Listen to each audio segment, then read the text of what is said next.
Good morning mga ka-farmers. Ayan, nilabasan natin yung mga manok natin kasi medyo maliwalas na ang kalangitan. Matagal-tagal din sila, mga 1 week sila hindi nilabas kasi laging umuulan. Hindi man pwede sila sa basaang lupa kasi yung paa nila, ang tawag yan sa ilalim ng paa nila, maano yan, parang magkaroon ng bitak-bitak, parang pag laging nakababad sa basa. Ayan o, yung amo nilang si Reader. O yan o. Yan ang amo ng Shin Reader. Ayan, handler ng mga manokis natin. Ayan. Ayan o. Si Bitay. Ito na naman si Bugoy.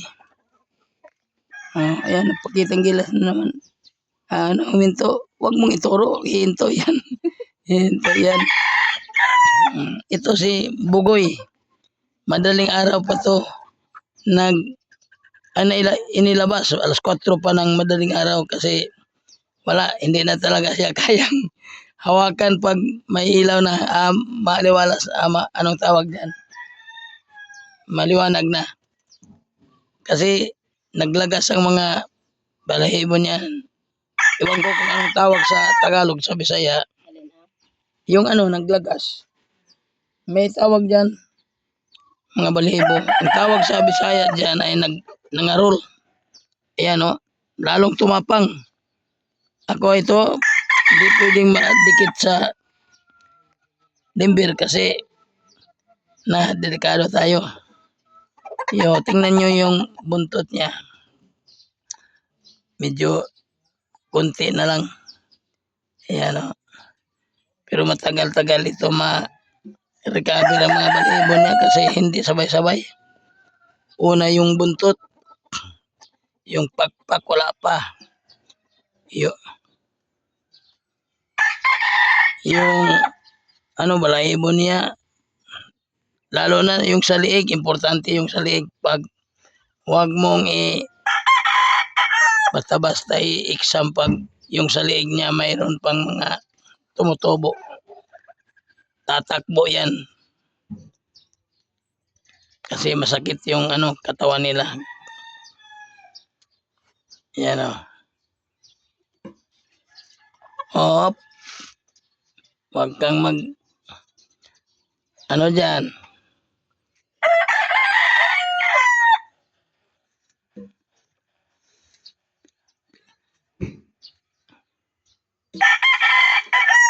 Yan sila.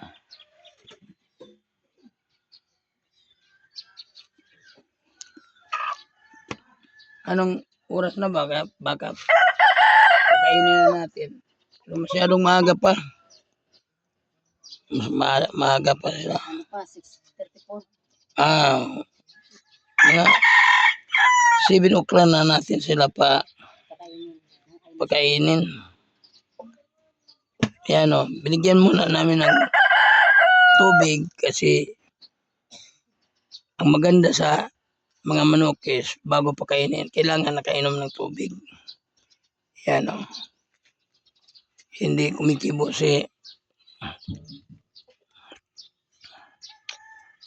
yan.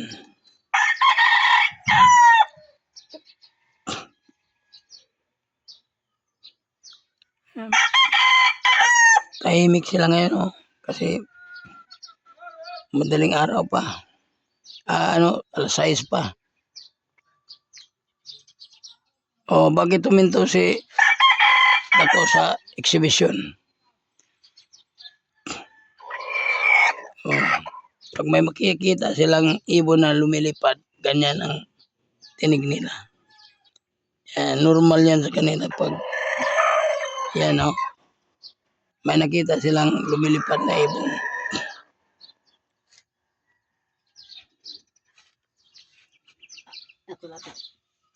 Lapit.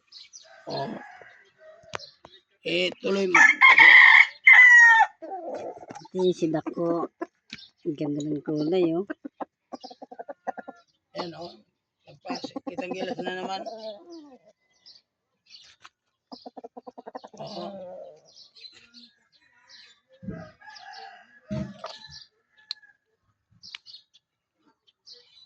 Ito yung si Bitay. Hello, Bitay. Gwapo ni Bitay, oh.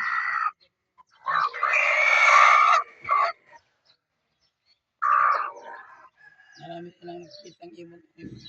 Maaga pa kasi.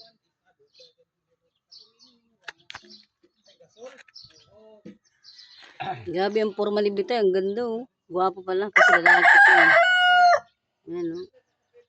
Hello, Bitay.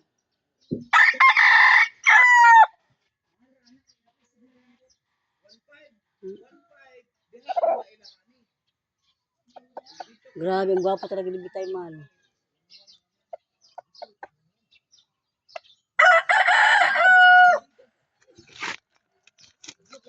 Ito si Bogoy. Huh?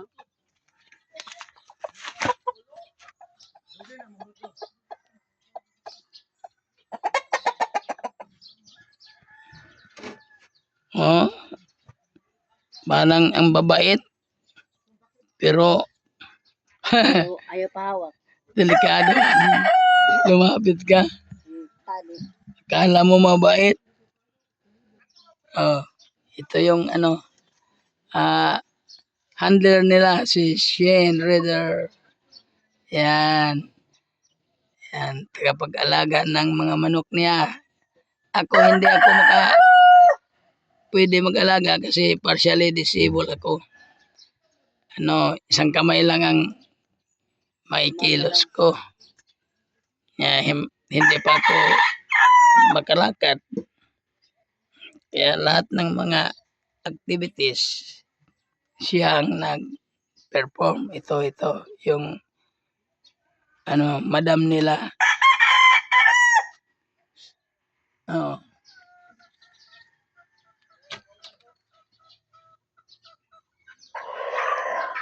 Okay. Yun lang muna.